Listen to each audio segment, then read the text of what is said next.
Shooting it raw? Yes. Shooting it raw.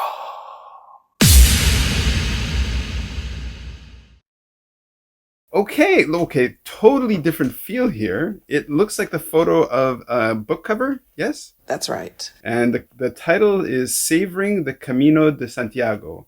It's the pilgrimage, not the hike. And it's like a collage. It's beautifully designed, very warm colors. So there's 1, 2, 3, 4, 5, 6-ish. Well, it looks like a door, but there are like 6-ish images in this like collage. One is of like somebody photographing their feet with their feet in tivas. One is just of a massive cauldron with like, looks like a paella or something.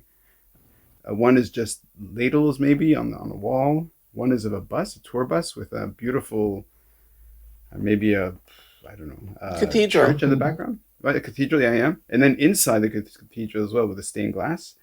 So take us on your trip. What is this? So, as I said, I spent 33 years in the Foreign Service. But before I went to the Foreign Service, I had dropped out of college for 3 years and went to Europe. And I lived in Portugal and taught English in Portugal and then in Spain. And while I was in Portugal, I read a book recommended by my roommate called Iberia by an author named James Michener, who used to be a really, really popular author. People have kind of forgotten about James Michener. But anyway, he wrote this book, Iberia, which I read. And chapter 13 in Iberia is about the Camino de Santiago. So the Camino is a pilgrimage, or an ancient pilgrimage route that goes back to 822 or 824, depending on who you believe, when the burial site of St. James the Apostle was rediscovered in northwestern Spain. So from that year, as soon as it was rediscovered and it was blessed by the bishop and then the pope that this is the burial site of St. James, pilgrims started walking. And of course, we're talking about the 1200s, 1300s, 1400s.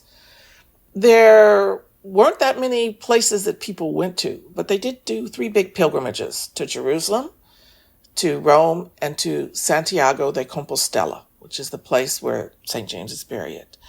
And so all through the ages, people have been walking this route. But popularity after about 1400 decreased until after I read about it. So when I read about it, I was 21 years old. I said, I want to go to this place. I want to see this historic site. And I thought I'm going to do it when I can. But I didn't have any money. I was living on the local economy in Portugal. I didn't have the time. So I just filed it away. But when I started thinking, okay, I'm retired now, I decided this was going to be my first long trip. And in the meantime, because of a series of factors, one of them is the movie The Way with Martin Sheen and Emilio Estevez came out.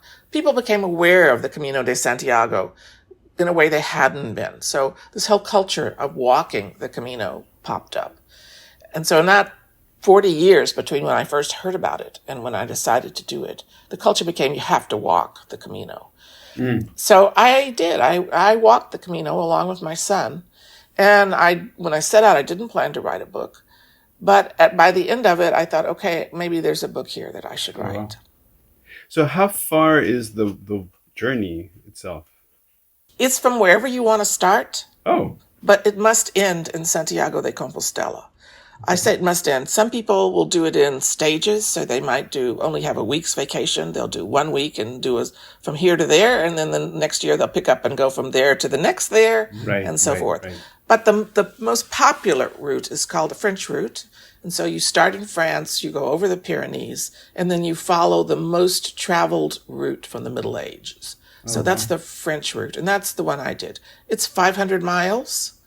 From Saint-Jean-Pied-de-Port in France all the way to Santiago de Compostela. So it's interesting, Rand, that you brought up the cover because when I was doing my book, I knew I wanted a mosaic, but I didn't know how to make it. I didn't know how to work it, how to frame it. So I actually hired an artist to frame it for me. And he did. He came up with the framing that you saw, which I was very happy with.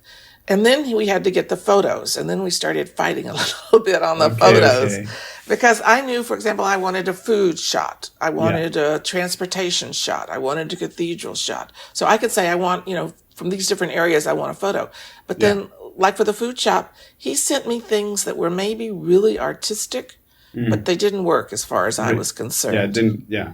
It was like half a picture of sangria, and you would have to know it was a picture of sangria to figure Right. out what that image was. So I said, Sure. no, I just want something, a whole picture of sangria or paella. He said, oh no, that's too touristy, that's too common. I said, look, this is being written for people who are going to be learning about the Camino. So anyway, but we ended up with the cover, and I was really happy It's with great. it. When did you finish writing this? Well, okay, that's a whole nother story. When I came home in 2016, I thought I would write it in a year. But in 2017, Hurricane Harvey hit Houston, where I live. And so my house was flooded, and it took me 10 months. We were not in our house and trying to get it fixed and moved back in. So, the time just keeps ticking on. And so in 2019, I said, for my New Year's resolution, I'm going to finish this book. I think it's Yeah. the only time in my whole life I've actually kept my New Year's resolution. Now, So, listen, I am very pleased to say that you are the second person in Houston who was affected by Hurricane Harvey, that I have on the podcast. The previous person, many episodes ago, his house was destroyed. Being in Hong Kong, I knew it was bad. And then seeing the photographs, I was like, oh, it's really bad. And then when we spoke, I really got a deep connection with how bad that was. So it's really fascinating that as we talk, all these little things come up. So for example, so I mentioned that what the mission of the podcast is, but the four main pillars are creative expression. So that's really about photography and art. Okay, less important for you. One of them is service leadership, which is something that I've focused on professionally, which you kind of talked about. And then the other one is strong women, which absolutely, here you are.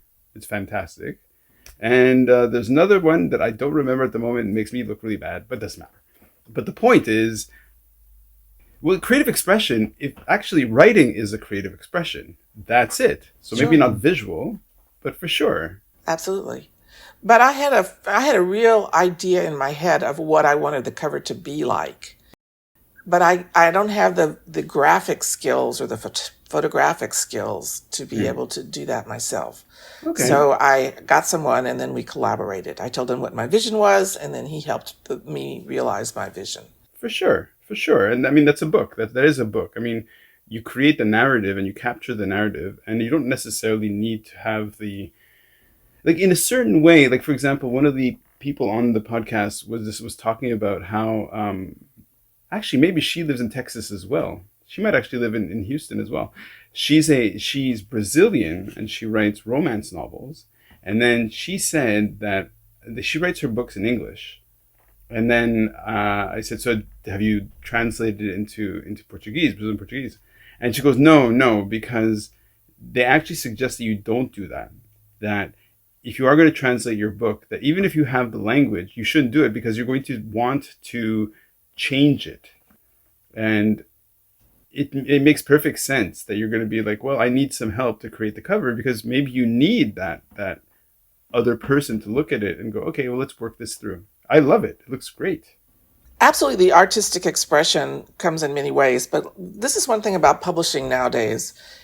I took a lot of photos on the trip, and Mm-hmm. a lot of photos that you won't see elsewhere. But I couldn't publish them in my book in color as I would have liked to, because the book would have cost so much nobody would buy Right, it. right. So I ended up only using black and white photos in my book, which are not the best. They didn't translate from color photos to black and white as best. Sure.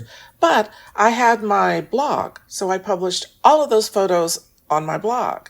And I would I have it in the book, readers should go to the blog to see the photos. But So people don't do that. listeners should go to the blog, which is CaminoForBoomers.com. I love it. Let's see, at first I thought I would be writing about the special circumstances or difficulties that older people have. But Right. it turns out that probably the majority of people walking the Camino are retired people, because we have the time to do Yeah. a long journey.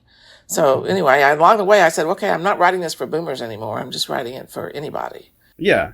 Would you like to go to the next image? Oh, this is so fun. This is so fun.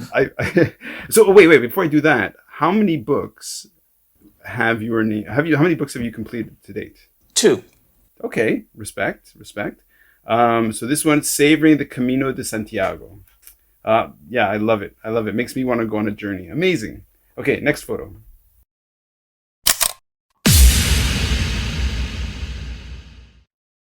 So is life really a gift? Really? Can you make every second count? That's the whole point of the podcast. So if you like what you've seen and you're inspired, because that really is my mission, then please give it a like, subscribe, and share. Shooting it raw? Yes, shooting it raw.